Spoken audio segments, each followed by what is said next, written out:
আচ্ছা, যারা ফরমালিন বিক্রি করেন অথবা ফরমালিন যুক্ত খাবার প্রস্তুত করার মাধ্যমে ক্রয় বিক্রয়ে লিপ্ত আছেন, আপনাদের কাছে আমার প্রশ্ন, আপনাদের কাছে আমরা সাধারণ জনগণ এমন কি অপরাধ করেছি যে এই ফরমালিন যুক্ত খাবারের মাধ্যমে আপনারা আমাদেরকে মৃত্যুর দিকে ঢেলে দিচ্ছেন, আমাদেরকে হত্যা করতেছেন?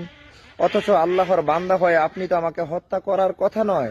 আল্লাহ বলেছিলেন, ওয়ালা ইয়াকতুলুনান নাফসাল্লাতী হাররামা ইল্লা বিল হাক্কি, অন্যায়ভাবে আমার কোনো উম্মতকেই, আমার কোনো বান্দাকেই তোমরা হত্যা করবে না।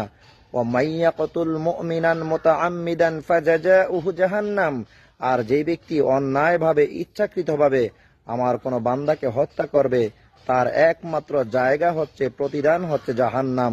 শুধু জাহান্নামই নয়, দুনিয়া থাকাকালীন অবস্থায় প্রতিনিয়ত আমি ফাগদিবাল্লাহ, আমি তার প্রতি রাগান্বিত হই, লাআনাহুমুল্লাহ, এবং তাদের প্রতি অভিসম্পাত দিতে